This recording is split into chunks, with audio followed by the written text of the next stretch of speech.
Hey, there we go. Hi, everybody. How's the sound? What's the sound like? Well, metal sound going on over here. So hold on a minute. There we go. I think it's better. Can you hear me okay? Let me know how the sound sounds. And then we'll get going. Golden Heart says yes. Thumbs up. All right, good. I'm trying out my new fancy microphone this time around so that hopefully it's a little less echoey and it's less bad than my headphone mic was. So hopefully you can hear me okay. Let me know if you can't and I'll fiddle around with something else and see what happens. Yay, look at everybody in the chat. So glad you're all here. Hooray. Oh, good to see you all.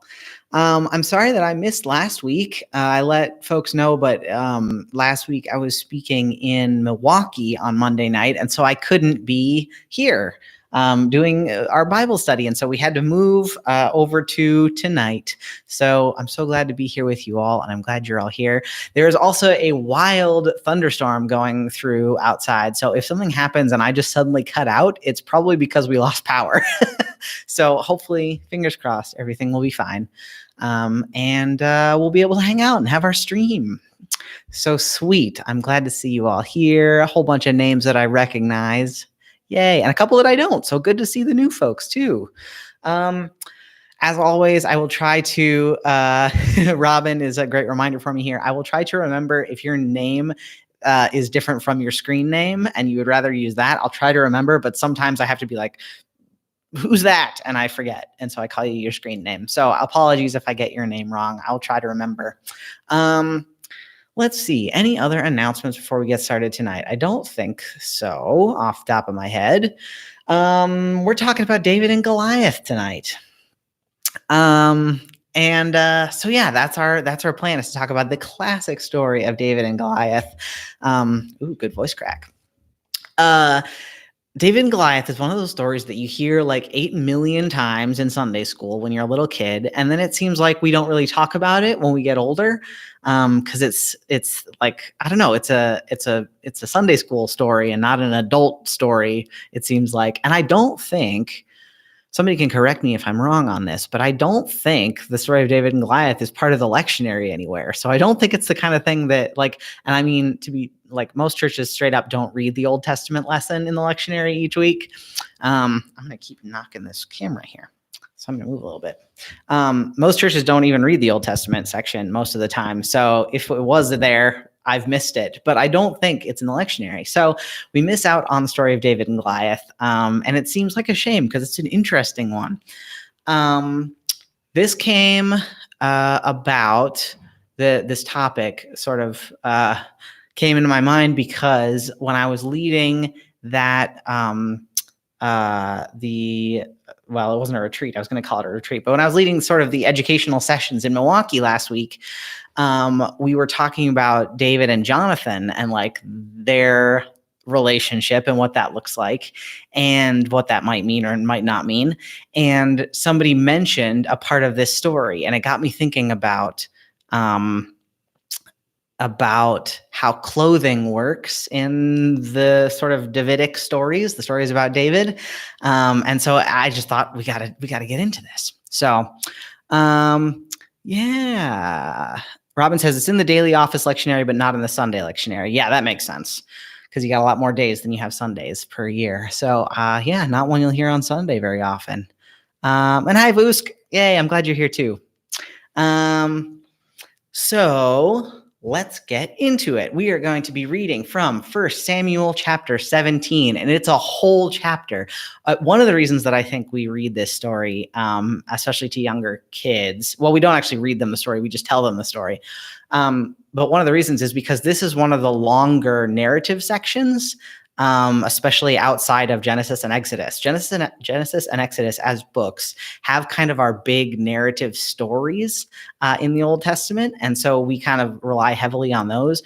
And we don't look to the historical books, so Samuel and Kings and Chronicles, as many of our like long, we don't think of like a lot of long narratives in those stories. And this is one of the few that we do think of. So it's long, which means that it makes for an easier telling because there's a lot more details. It's not like 3 sentences and then the story's over, right? Yes, and there is, of course, a great VeggieTales version of this, as there are for most Sunday school stories. So what's the somebody remind me what the David and Goliath VeggieTales is called? I was gonna say Josh on the Big Wall, but that's Joshua and Jericho. It's probably something really obvious that I can't remember. Robin says it's in the lectionary proper 7-year B. Okay, so it's one of the 3 lectionary years on a Sunday, but again, it's the Old Testament lesson, so nobody reads it. Well, cool. Thank you for fact checking me on that, Robin. I appreciate it because I didn't have a memory of hearing it on Sundays, and so there you go. It's just because we don't read the Old Testament most of the time, which is a shame, y'all. Oh, good. I'm glad Robin's church reads it.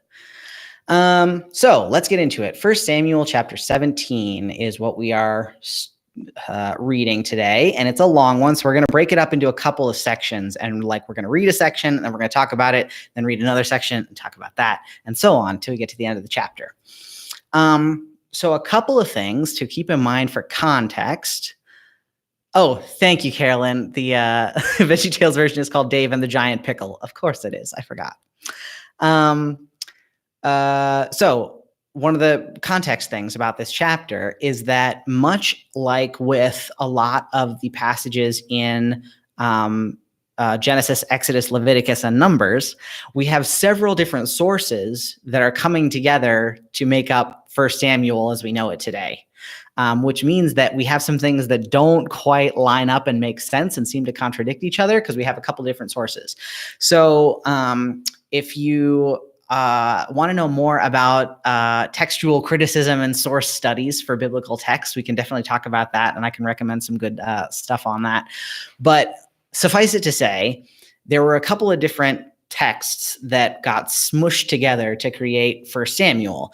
And so one of the texts that people might be familiar with, if you're familiar with the Septuagint, that's like the Greek version of the text. Imagine that somebody has been writing this whole history and they're doing it in this one scroll, and this one scroll is written in Greek and it's called the Septuagint. There's another scroll that's written in Hebrew, and we usually refer to that as the Masoretic text. And so the 1 Samuel that you're reading in your Bible is a mashup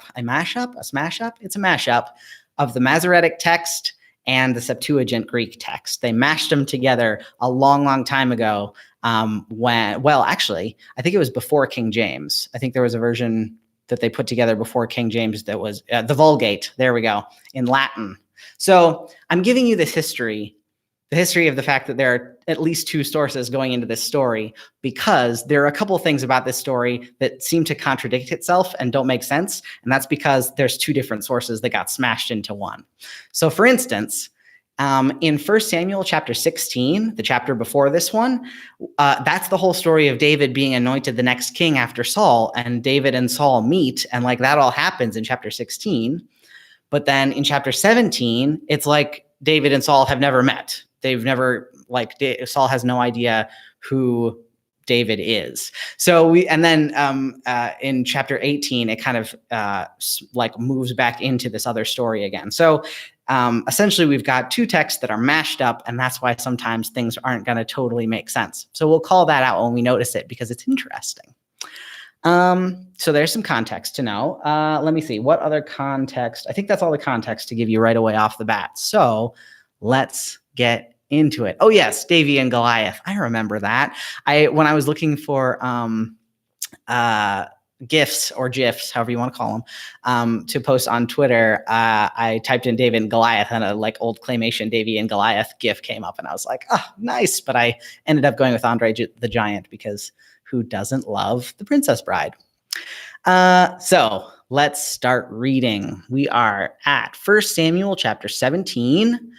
And the first chunk we're going to read is verses 1 to 11. So we're going to get introduced to Goliath in this chunk, and then we'll go from there. So as always, if you're reading in a different version and something comes up that you're like, wow, my version says something really different than what Austin just read, I would love to know about it because translation differences are really cool.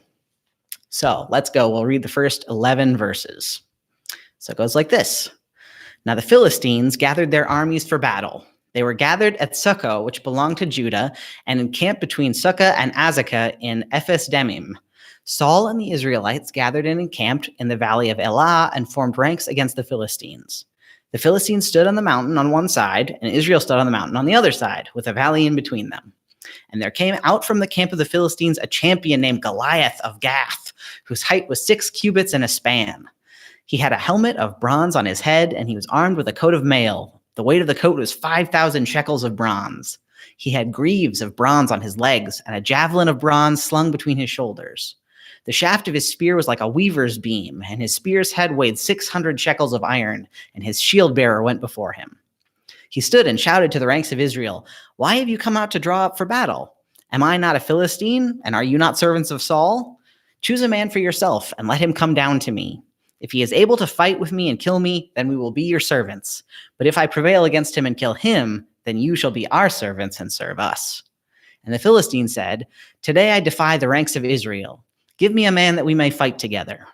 When Saul and all Israel heard the words of the Philistine, they were dismayed and greatly afraid. So, first of all, any translation differences that you notice? And second of all, what stands out to you about this? What questions do you have about this first part of the text?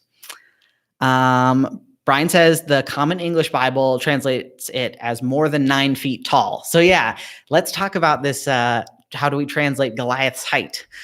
So in the version that I've got here, it's 6 cubits and a span, which is sort of the original measurement system. So when you try to look out how big is 6 cubits and a span, because you're like, what does that even mean? You get a lot of different variations on that. And that's because the cubit was one of those things that before basically different societies had different measures for how big a cubit was. So the Egyptian cubit was different from the Persian cubit, which was different from the Hebrew cubit. So everybody's got their own cubit, which is kind of hard to figure out. But there have been a lot of people that have kind of taken a look at all the different variations to try to figure this out. And so a lot of people say about 9 feet tall. The lowest estimate here. Oh, yeah. See, and so Brian is saying there's a footnote in the LXX, which is the Septuagint. In the Septuagint, over 6 feet tall, right? So the shortest Goliath would have been about 6.5 feet. The tallest Goliath could have been is 11 feet. So depending on the kind of cubit we're working with here, he's somewhere between 6.5 and 11 feet tall, which is kind of a big difference, but he's a really tall dude is what we're getting at here. The other thing to remember is that back in biblical times, people were a lot shorter. If you have ever been to, I'm trying to think of so I remember I studied abroad when I was in college. I studied abroad in Scotland, and I remember going to see some of the old castles in Scotland. And you walk through those, and the doorways. I'm how tall am I? I'm 5'10", and I had to stoop to go into doorways because even people in late medieval times were way shorter than modern people are today, and that's down to, we think, mostly our diet. We have healthier diet now, and so kids can grow taller. So think about the fact that David and all the Israelites and the regular size Philistines would probably all have been maybe 5 feet, maybe 5.5 feet, and that was normal size. And then you get this person who's at least between 6.5 and 11 feet tall, and that's huge, right? So yeah, oops, sorry, earthquake. Tom says, why was Israel and the Philistines fighting to begin with? So the Philistines are one of the Israelites' big enemies in the historical books. They're one of the big bad guys. And there are a lot of really complicated reasons behind that. Some of it is just wars over land. Some of it is wars about whose God is better. And that's a little bit what's going on in this story today. So they have a lot of both cultural differences and economic and ownership disputes. And so the Philistines are consistently seen as these bad guys. For instance, if you remember the story of Samson, Samson and Delilah, the Philistines are the people that are being fought in that story too. So the Philistines during this period of Israel's history are the big bad. So yeah, that's the background on them. Oh, yes. Thank you, Rachel, for converting my feet into meters there for the folks that are in the metric system. So Goldenheart says, so First Samuel is history. Well, okay. So this is how this works. There are the Old Testament. This is like a really short version. The Old Testament is made up of the Torah, or the first 5 books of the Bible, which is Genesis through Deuteronomy, right? And then you've got the historical books that we usually, in the Christian Bible, we kind of put after that. And the historical books are 1st and 2nd Samuel, 1st and 2nd Kings, and 1st and 2nd Chronicles. Those are the ones that tell the story of the kings of Israel. And you can throw Judges in there too, sort of. So those are considered like the historical books. But that's not to say that they are like, well, they're kind of like your history textbook, in that your history textbook is still going to be biased, like based on what the writers of the textbook want you to learn, right? So it's complicated. When I say the historical books, I don't necessarily mean these are the exact dates and times that things happened, like you would think of with a modern history book. It's more like these are the foundational stories of the people of Israel after like they create the community of Israel in the Promised Land. I hope that kind of makes sense. So yes, 1 Samuel is one of those historical books. So yeah, Goliath was a tall guy is where we were. What other things do you notice about this first section of text? One of the things that I notice, and it's because I've been thinking about clothing a lot, is I notice all of the description of Goliath's armor and weapons, right? Like it goes on for verses and verses about how big Goliath's armor and weapons are. So yeah, it's I want us to take note of that and maybe talk about it a little bit. We'll see. Rachel says, I'm curious, to Goldenheart's comment, are the events in 1 Samuel corroborated in history texts? So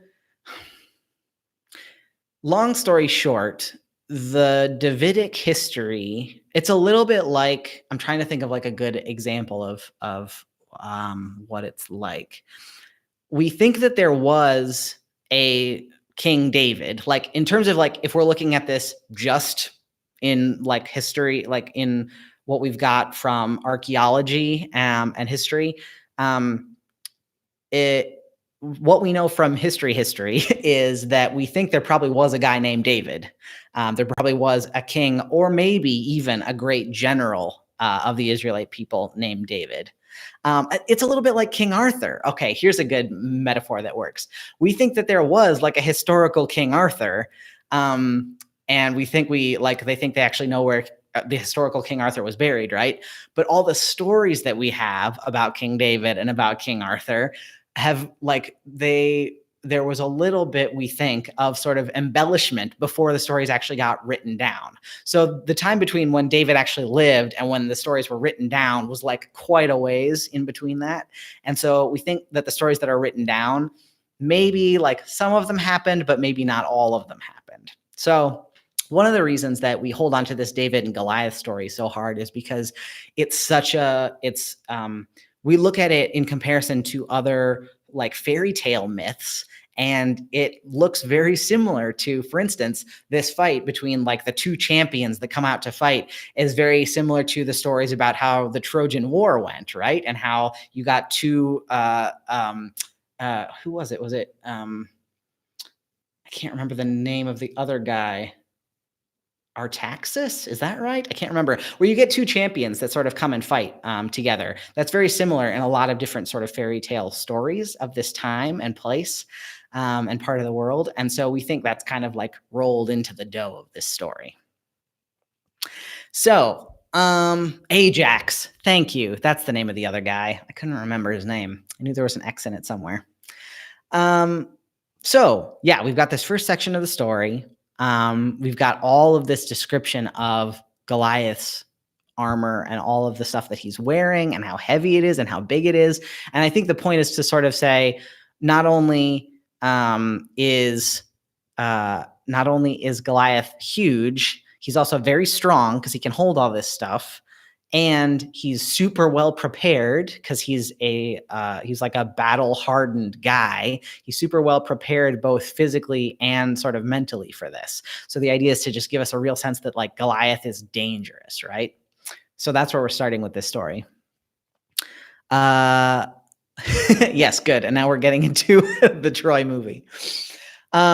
So let's read our second section here. Now we've been introduced to Goliath. We're going to be introduced to David. So we're going to read verses 12 through 30, which gets us up to the action in the story. So verses 12 through 30 go like this. Now David was the son of an Ephrathite of Bethlehem in Judah named Jesse, who had 8 sons. In the days of Saul, the man was already old and advanced in years. The 3 eldest sons of Jesse had followed Saul to battle, and the names of his 3 sons who had went to battle were Eliab the firstborn, and next to him Aminadab, and the third Shammah. David was the youngest. The 3 eldest followed Saul, but David went back and forth from Saul to feed his father's sheep at Bethlehem. For 40 days the Philistine came forward and took his stand morning and evening. Jesse said to his son David, "Take for your brothers an ephah of this parched grain and these 10 loaves, and carry them quickly to the camp to your brothers. Also take these 10 cheeses to the commander of their 1,000. See how your brothers fare, and bring some token from them." Now Saul and they and all the men of Israel were in the valley of Elah fighting with the Philistines. David rose early in the morning, left the sheep with a keeper, took the provisions, and went as Jesse had commanded him. He came to the encampment as the army was going forth to the battle line, shouting the war cry. Israel and the Philistines drew up for battle, army against army. David left the things in charge of the keeper of the baggage, ran to the ranks, and went and greeted his brothers. As he talked with them, the champion, the Philistine of Gath, Goliath by name, came up out of the ranks of the Philistines and spoke the same words as before, and David heard him. All the Israelites, when they saw the man, fled from him and were very much afraid. The Israelites said, "Have you seen this man who has come up? Surely he has come up to defy Israel. The king will greatly enrich the man who kills him and will give him his daughter and make his family free in Israel." David said to the men who stood by him, "What shall be done for the man who kills this Philistine and takes away this reproach from Israel? For who is this uncircumcised Philistine that he should defy the armies of the living God?" The people answered him in the same way, "So it shall be done for the man who kills him." His eldest brother, Eliab, heard him talking to the men, and Eliab's anger was kindled against David. He said, "Why have you come down? With whom have you left those few sheep in the wilderness? I know your presumption and the evil of your heart, for you have come down just to see the battle." David said, "What have I done now? It was only a question." He turned away from him toward another and spoke in the same way, and the people answered him again as before. So we've got the second part of the story where we're introduced to David, and you can see like the very fairy tale aspects of this story. Like, well, David was the youngest of 8 sons, and the first 3 brothers, went out and did their thing, and then David was the youngest, right? Like that's a classic fairy tale trope, right? So it's like, I don't know, there's a lot in here that really feeds into our love of these kind of stories of like the underdog that nobody expected, Golden Heart said, "Jesse is a really American name." That's funny because I also kind of think that, but it's a Hebrew name. We've sort of anglicized it to be Jesse. That's not the sort of original Hebrew, but there are just a lot of people, a lot of Americans named Jesse. But yeah, it's originally a Bible name there. We've got this one here. I'm going to have to figure out an easy way to refer to you, friend. LGBT Christian QCFV says David's brother was dissing him. Shepherds were seen as lesser. Yeah, so let's take a look at this moment. Oh, thanks, Alex. Okay, cool. That's much easier. Let's take a look at this moment between David and his brother, right? Because I just think I don't know. I kind of feel for David in this moment. So David, his dad tells him to go do this thing, and he's so responsible about it, right? Like in verse 20, it says, David rose early in the morning and left the sheep with a keeper and took the provisions. So he didn't leave the sheep alone. He intently said, you take care of these. I got to go do this errand. And then when he gets to the battlefield in verse 22, it says, David left the things in charge of the keeper of the baggage. David is very responsible about what he's doing, right? He's like, okay, I'm just going to make sure everything's in place and we're good. And then he gets out to the battlefield, right? And his brother is like, what are you even doing here? First of all, you shouldn't be here. Second of all, you clearly have some ulterior motive, right? So I just want to take a look at that verse there, where Eliab talks to David and he says, I know your presumption and the evil of your heart, for you have come down just to see the battle. And it's just such an interesting thing, this idea that his brother presumes to know what David's internal motivation is. And I wonder what you all think of that. What do you think's going on there? Why does he think he knows what David's internal message is? Bye, Tom. Good to see you. Oh, and Tom also said, so David was from Bethlehem, the same one as Jesus. Yes, part of the reason that it was so important that Jesus was born in Bethlehem is because he's supposed to be a descendant of David. So it was very symbolic that Jesus would also be born in Bethlehem. Yeah, Micah says the younger brother trope is also super common in the Hebrew Bible. It's true. The younger brothers always end up winning. Yeah, let's see. Alex says, I think their brother is jealous. He also may have been pushing his feelings into David. Interesting. Yeah. So there could be that he's kind of projecting a little bit, that he's got his own feelings of wanting to be on the battlefield for his own glory. And so he puts that onto David. I think that it's just interesting to me, I think. Oh, bye, other Alex. Say hi to your kitty for us. I think the thing that is interesting about this is that a lot of times in the Bible, when people have insight into other people's internal monologue, they're usually right. They're usually saying I can see something that you're not telling me, right? And so it's interesting to me that we have this moment where the brother is saying I know what's in your heart, but the brother is so wrong. Or at least seems to be, because David has been super cautious and careful and respectful and done all the things that he needed to do. So it seems like it's not right, but I guess it could be. But to me, it's just interesting that there's this insight into David's inner life and it's totally off base. So the reason that I find that interesting, I guess, is I'm going to try to pull all these pieces together when we get to the end of the story. But I want us to let's just hold on to that for a minute. This idea of seeing into somebody's internal life. So what else do we need to talk about in this particular section? Oh, if anybody was wondering, here's something that I had to look up. There's the moment where they're talking about what's going to happen to the person who kills Goliath. And it says, the king will greatly enrich the man who kills him and will give him his daughter and make his family free in Israel. And I had to look that up. I was like, free in Israel, what does that mean? And I had to go look through all my footnotes. Free in Israel essentially would mean that they might not, first of all, they might not have to pay taxes, but more importantly and relevant to this story, they would no longer be under conscription into the army. So the idea is that whoever kills this person, his whole family would no longer have to fight in the army and risk dying that way. So that was what we think free in Israel means. But I just thought that was really interesting, this idea of what would be given to this person. And also, hold on to that he will give him his daughter thing, because that's going to come back in a minute at the end of the story. And I want us to keep that in mind, that was part of the promised reward here. Yeah, no, Alex, I don't think it was about slavery. I don't think that was the deal, because none of these people are enslaved peoples. Yeah, Robin's translation says free from taxes. Yeah, so there's kind of this, some of the sources I was looking at were talking about the tax part of it, and some people were talking about the conscription part of it, specifically because this is a battle scene. It made sense to be speaking about it in that way. Cool. Yeah, Brian, we're going to come back to your comment there towards the end as we're talking about David and what's going on with him. Let's see. Okay, so the last thing on this section is I want to just read a little 2-sentence excerpt that I thought was really interesting. I was looking up information about this particular passage through a bunch of my resource books. And one of them that I was looking at, if you're familiar with this at all, this is a giant book. It's called the Queer Bible Commentary, and it's super thick.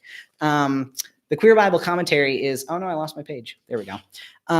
It's a pretty giant tome. And there's a lot going on in here. Essentially, they've got writers that take, it's not verse by verse, it's book by book. So each writer or set of writers takes a specific book and talks about it. And so it's a really interesting resource to just have around. Sometimes I look at it and I'm like, oh, I don't totally buy that. And other times I'm like, whoa, I never thought about that. So it's an interesting one. If you have any other commentaries around, this might be a good one to get as well. But I just want to read a section here where, because there was the section that was on this particular story, was specifically about, check this out, sex and gender in the representation of the Philistines. And I was like, yes, that's exactly what I want to talk about. So I was excited to see that as in this section. So I want to talk about the fact that David talks about these Philistines and specifically refers to them as these uncircumcised Philistines. And the idea of like masculinity or manliness within this context. And this is the gender bit that I kind of wanted to look at. So David says in verse 26, David said to the men who stood by him, "What shall be done for the man who kills this Philistine and takes away the reproach from Israel? For who is this uncircumcised Philistine that he should defy the armies of the living God?" So there's this moment where like David says this in this sort of insulting way, and I wanted to learn more about it. So I want to just read a couple of sentences out of this that I thought were really interesting. When the biblical characters refer to the uncircumcised state of the Philistine men, they nearly always do so with disdain or in a context of hostility. It is likely that these scornful references presuppose a conflict interpreted in terms of gender symbolism.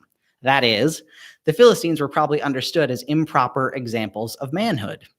Thus, in an ancient world where military conflict already had some phallic connotations, conflict between Israelites and Philistines may well have been conceptualized, in part, as struggles to determine which sort of man, Israelite or Philistine, was really more manly. So there's this sense of, and then it kind of runs into what I've been thinking about with armor and Goliath, and then with David too in a minute, and masculinity and gender and manliness. That I just thought was really, really interesting in terms of like what it means to be a real man in this context, especially within a war and battle context, right? Brian says, is it wrong to read too much into the detailed description of Goliath's strong spear shaft with massive head? No, I honestly think you're kind of on base there. I think there was, and I mean, like this passage particularly talks about, like there's a lot of battle metaphor that is very sort of phallic and I don't want to say gendered. It's like sexed in that way.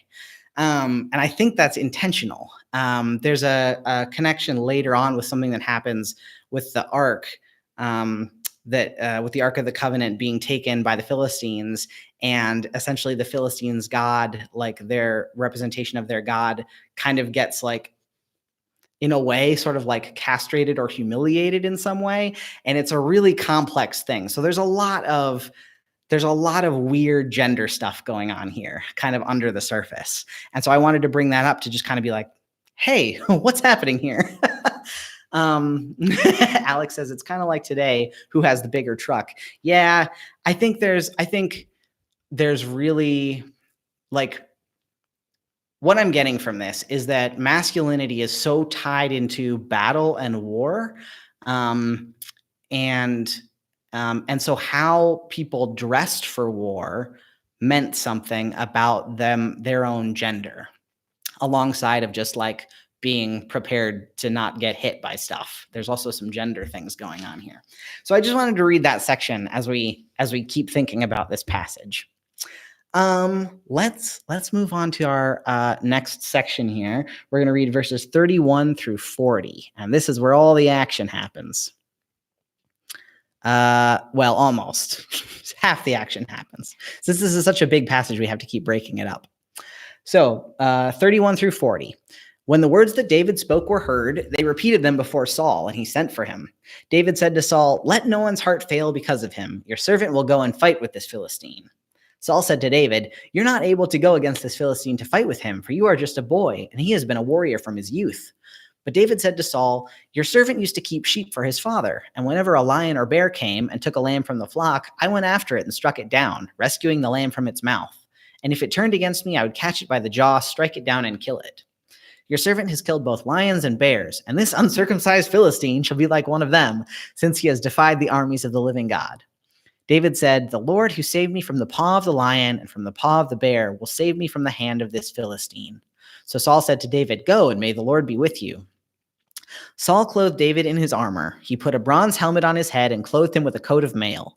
David strapped Saul's sword over the armor, and he tried in vain to walk, for he was not used to them. Then David said to Saul, "I cannot walk in these, for I'm not used to them." So David removed them. Then he took his staff in his hand and chose 5 smooth stones from the wadi and put them in his shepherd's bag, in the pouch. His sling was in his hand, and he drew near to the Philistine.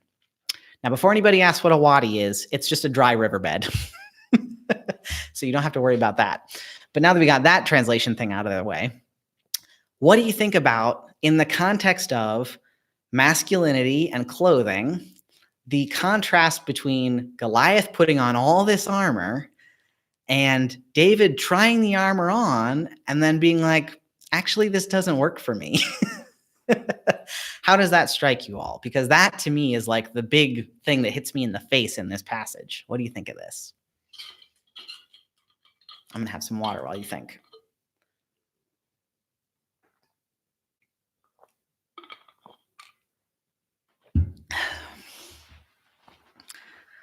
I just feel like David's reasoning is really interesting. Shanley says the armor could be counterproductive if it restricts your movement. Oh wait, I have to. There we go. Yeah, so that's the main reason that David gives, right? Is that I can't move in this. It restricts my movement. A really good reason, right?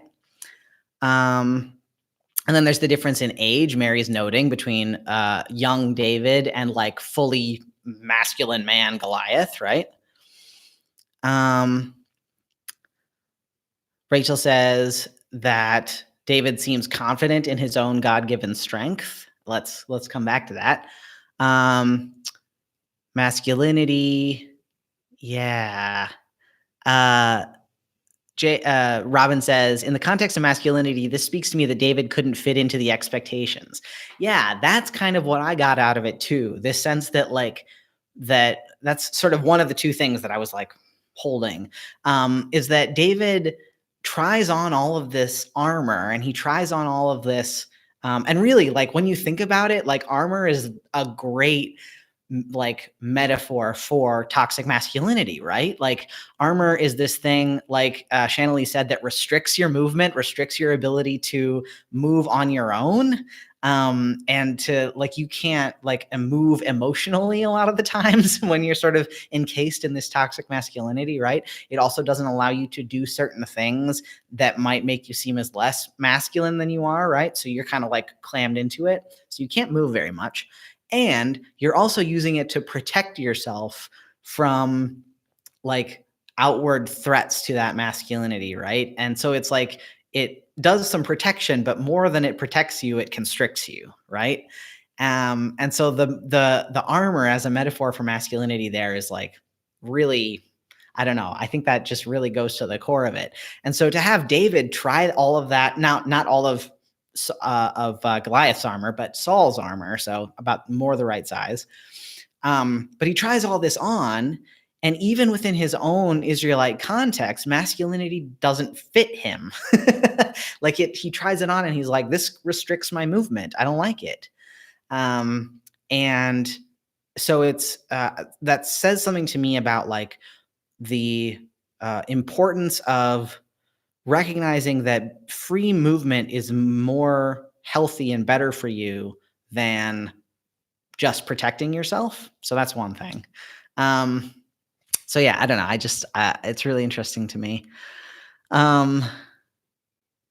Yes. Okay. So here's what I want to, yes, I want to connect what Alex said. He couldn't fit into the societal norm of masculinity, so he chose to go his own way. And he trusted God and himself and followed his call. I got distracted by Fleetwood Mac for a second there. I want to connect that to what Rachel said about trusting in his own God-given strength, because I think that is the other thing that I was sort of like pulling out of this passage, is this idea that basically David says, I don't need all of the protection and constriction of masculinity because I can stand in who I am and like open to the world because I trust that God is my strength and I don't need that extra layer of padding, right? So that contrast between like, maybe I don't need these like unhelpful structures around me because I can stand in who I am. I just thought that was really interesting. Oh, there's so much going on in the chat. Hold on.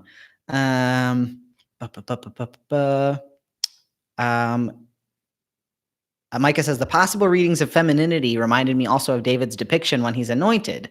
Yes, he's depicted as ruddy with beautiful features as contrasted to Saul's strength and stature. Yes, and that gets repeated actually in this story later on, Micah. In the next section we're going to read, that same thing about David being ruddy and beautiful is repeated here too. So yes, there's this sense of like David's femininity here and like maybe not wanting to take on that masculinity.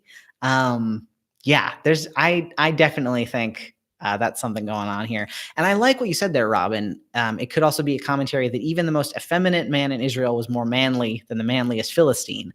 Yeah, I like the idea that, because we all know, I'm not spoiling the end of the story, we know that David wins this fight, right?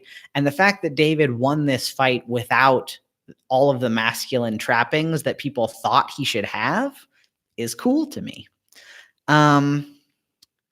Yeah. Cool. Okay. Let's wait, was there something else that I wanted to point to in this? One thing that I found helpful in this passage is like I was looking at it and reading it and trying to ask myself, like, where does David's faith come from? Where does this faith in like this living and active God that's going to protect him come from?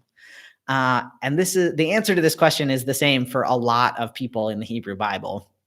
And the answer is that it comes from his own past personal experience. He says, these things have happened to me in the past. I've been in dangerous situations in the past where I've been caring for my sheep and I've had to like fend off these lions and bears, and I was protected then. And so I know I'll be protected now, right? It's the sort of appeal to like, this is what God has already done, and therefore I trust that it will happen now too.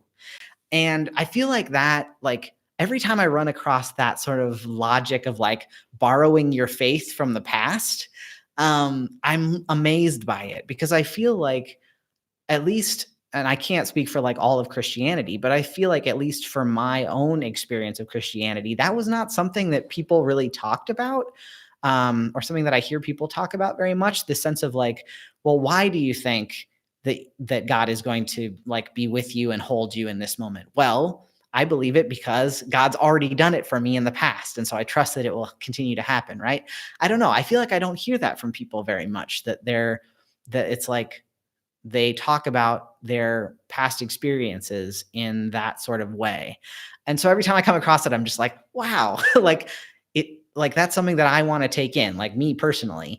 I want to think like, if I'm in a tough spot, if I'm in a spot where I'm like, wow, I need God's help with this, I want to sit there and think like, oh yeah, remember how God did that thing for me? Like if God did that thing, like surely this is also within God's care, right? And for me personally, this is me speaking a lot about me, but for me personally, a lot of it was like during the early parts of me coming out as trans, when I was going through like a lot of really tough stuff with my family and like with just my own sort of fears. And like that was a really difficult time in those early coming out days. And I felt God's presence very strongly during that time in my life. And so for me, I can look back to that time in my life and go like, God got me through that. God's presence got me through that. And therefore I can trust that God will get me through this next thing. Right. So I just really love that sort of appeal to the past. And it was something that I just wanted to bring up because I think it's something that maybe LGBTQ plus Christians feel uncomfortable doing sometimes, to talk strongly about like, this is something that I think God did. Like we feel a little bit like iffy about saying that kind of stuff. And I think partially because we feel like we don't have the right to. Sometimes I think we feel like our faith has sort of been taken from us and we can't appeal to that anymore. But I wonder what it would look like for us to be able to live into that a little bit more and say like, you know what? I can believe this thing because this is what God has done. And it's okay to say that kind of stuff. So anyway, I'll get off my soapbox now. Yeah, there's a lot about questions and whether it's okay to ask questions and whether it's okay to doubt. So anyways, a long story for another time. Let's get back into our current story. So our last section here that we're going to read are verses 41 through 54, and that's going to be the last of the big part of this story. So verse 41 through 54 is the last bit that I'm going to read. So it goes like this. The Philistine came on and drew near to David with his shield bearer in front of him. When the Philistine looked and saw David, he disdained him, for he was only a youth, ruddy and handsome in appearance. And handsome, as an aside there, handsome is an English choice there. I don't think handsome had, like, it's not a masculine quality thing in the Hebrew, but we can look that up later. Verse 43. The Philistine said to David, "Am I a dog that you come to me with sticks?" And the Philistine cursed David by his gods. The Philistine said to David, "Come to me, and I will give your flesh to the birds of the air and the wild animals of the field." But David said to the Philistine, "You come to me with sword and spear and javelin, but I come to you in the name of the Lord of hosts, the God of the armies of Israel, whom you have defied. This very day the Lord will deliver you into my hand, and I will strike you down and cut off your head, and I will give the dead bodies of the Philistine army this very day to the birds of the air and the wild animals of the earth, so that all the earth may know there is a God in Israel, and that all this assembly may know that the Lord does not save by sword and spear, for the battle is the Lord's, and he will give you into our hand." When the Philistine drew near to meet David, David ran quickly toward the battle line to meet the Philistine. David put his hand on his bag, took out a stone, slung it, and struck the Philistine on his forehead. The stone sank into his forehead, and he fell face down on the ground. So David prevailed over the Philistine with a sling and a stone, striking down the Philistine and killing him. There was no sword in David's hand.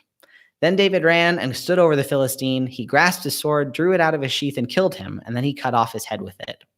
When the Philistines saw that their champion was dead, they fled, and the troops of Israel and Judah rose up with a shout and pursued the Philistines as far as Gath and the gates of Ekron, so that the wounded Philistines fell on the way from Sharim as far as Gath and Ekron. The Israelites came back from chasing the Philistines, and they plundered their camp. David took the head of the Philistine and brought it to Jerusalem, but he put his armor in his tent. So, that's a lot. Yeah. I just looking at the chat here.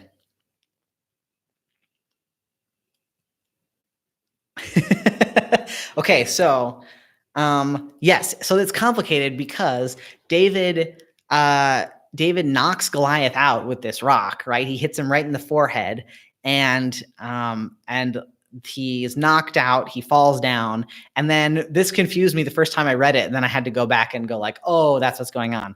It says David defeats him without a sword, right? He defeats him without a sword, and then it says, and then David went and pulled out his sword and beheaded. And I was like, wait, what's going on? So what's going on in the story is that we've got too many he's going on, and David goes and pulls out Goliath's sword and beheads Goliath with his own sword. So that's what's going on. So yeah, there's a lot of violence here, right? There's a lot of violence. Mary is, no, wait, hold on. Yeah, Mary's talking about like the sort of like, pardon the language, but shit talking that's going on before this battle, right? That's very common of like battle stories of the time. You were supposed to like really talk yourself up and be like, I'm gonna beat you. And then you go and you do it, right? Yeah, very violent. Mary makes a good point. How could David lift Goliath's sword? If Goliath was as big as this, how on earth would David lift it? Yeah, so that's a good question. And I think it comes down to this sense of like the fantastical, like David is given strength by God, right? I think that would be the general answer to that. But it is kind of a funny thing to think about. Yes. Okay. So Robin and Mary are kind of getting to the metaphor here of Goliath's head getting cut off after we've just talked about all of this phallic imagery. Yeah. Yeah. There's sort of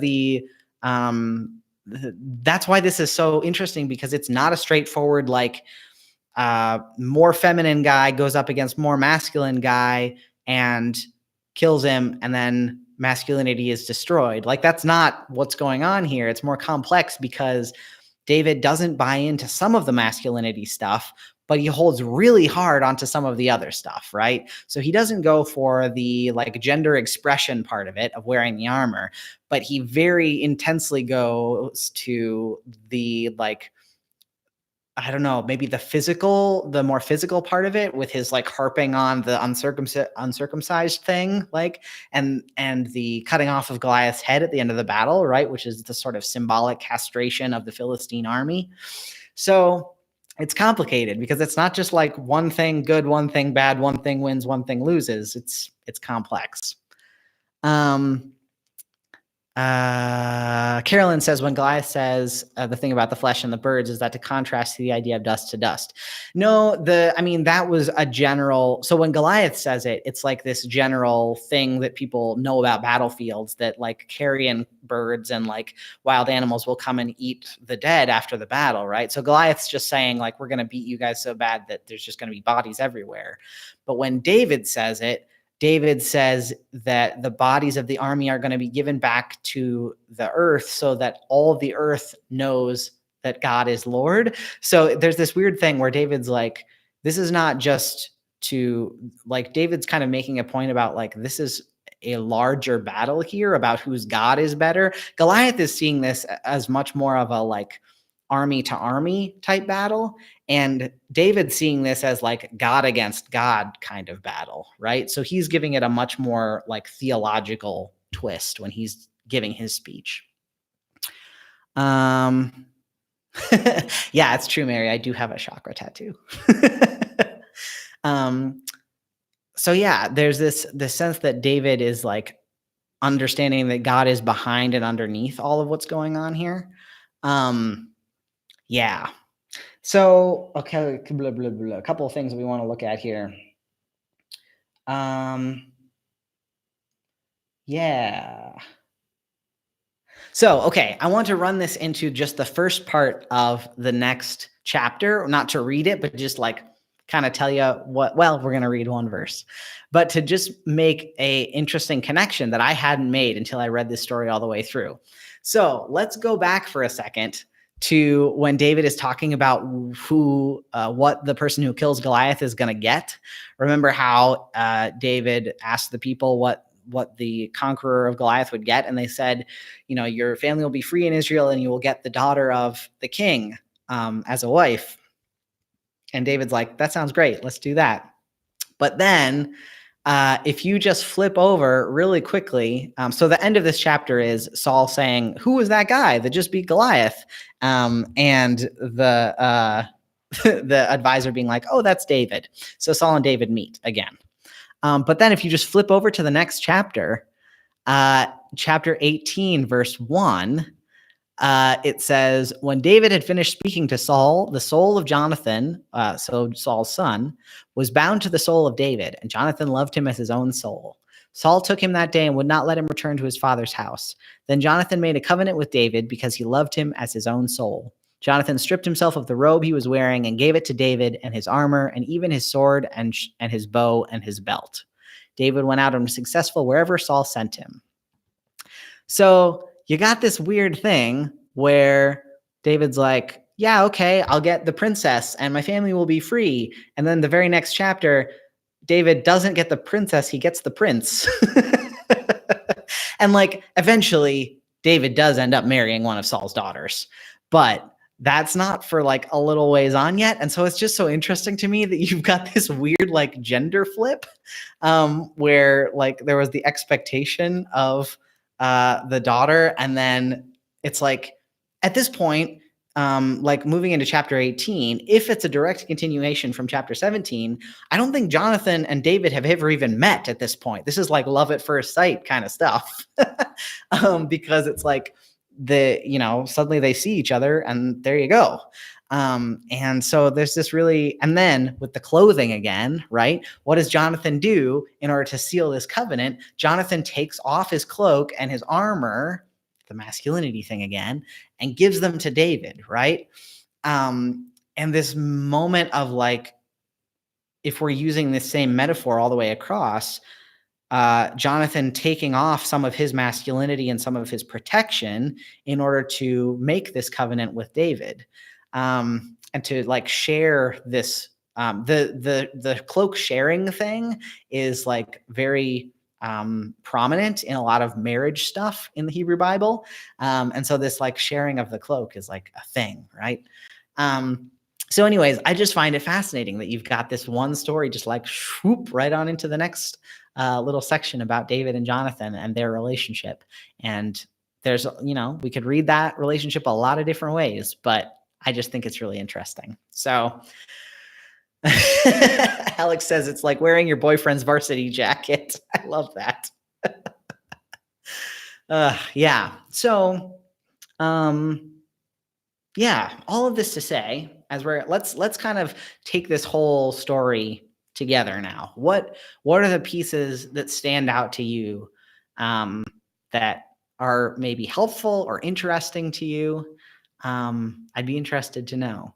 I think for me, it really came down to this idea of David being expected to be a certain way, to wear certain clothes, to act a certain way. And then kind of saying, you know what, I'm enough just as I am because I've got God. So I don't need that stuff. And especially stuff that is like constricting and part of this sort of cultural understanding of masculinity and violence. I don't know. There's something in there that really spoke to me as I was reading it. So I thought I'd bring it forward. Mary says, the underdog David tries on the trappings of traditional masculinity, rejected it, and gave glory to God through beating Goliath and got the prince. A good summation there. Yeah, I think one of the things that interests me about this story is that there's a lot of people talking about God and what God wants, but God does not actually show up in the story. We don't necessarily have a confirmation that this is what God wants necessarily. Like it seems to be like God is on the side of the people of Israel in these conflicts, so we can kind of make that assumption. But it's interesting to me that there is not a point where God tells David to go do this thing. So I don't know. I just find that interesting. That I think the reason that I find that interesting is because it speaks into my own bias of not wanting God to cause destruction intentionally. So, read into that what you will. Yeah, Brian points out, sadly, no happily ever after for David and Jonathan. It is a sad ending for Jonathan, but we can talk about that another time if we want to. Robin says, I guess what stands out to me is that David trusts that God is going to take care of him and he would survive. Yeah, that was also something that really stood out to me, Robin. And I think that's why that sort of appeal to like the witness of what God has already done really stuck out, was because David is so sure, right? He like has 100% faith that God will not let anything bad happen to him physically.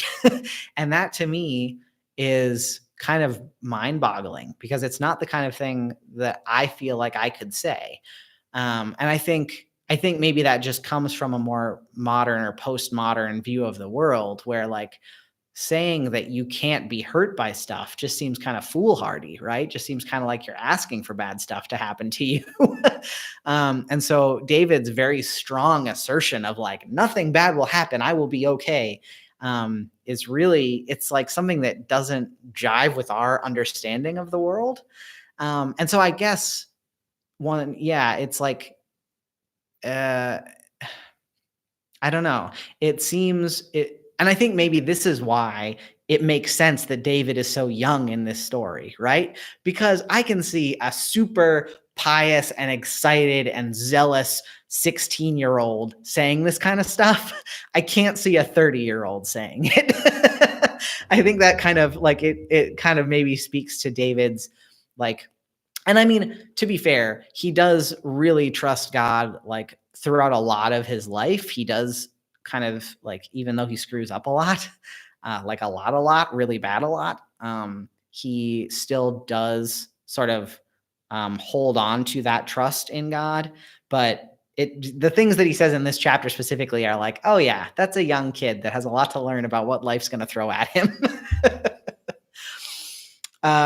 Julian says, I like that David stood strong in his faith. Yeah, I think it's really like, I think it's really meaningful. And I don't mean to downplay the fact that he did that or his faith, because I think his faith is like admirable and a great example. I think the way that he went about it might have been a little bit foolhardy, maybe a little too much shit talking, but in general, I think his grounding in his understanding of who he is and who God is like the crux of this story. The center of this story is David's ability to stand in his own truth, in his own understanding of who he is, and then his understanding that he is loved by God and that God will be with him. So yeah, I think it's the fact that those things seem to allow him to say no to some cultural understandings that were not helpful for him that made this story so meaningful for me when I read it. So I hope it was meaningful or interesting, at least to you too. So I think that's all for our Bible study tonight. We're at time, and I'm excited. I see a couple of folks on here that are going to come and watch the rewatch. So hi, all of you folks who are watching later. We're glad you're here too. Oh, Mary wants to know what's on my shirt. It says, find your space to read with a little astronaut on it. It's from a poetry company that I really like. So announcements before we go. Number one, thank you so much to the Patreon sponsors who sponsor these every week. And sponsor the on the off weeks we have our trans and Christian support group. So thank you to the Patreon sponsors for doing that. You're amazing. If you're a Patreon sponsor at $1, $5, or $10 or whatever, you're making this stuff happen, and I really appreciate it. So if you want to know more about the Patreon and perks, head on over to patreon.com/Austin Lionheart, and you'll find out more info there. And then next week is our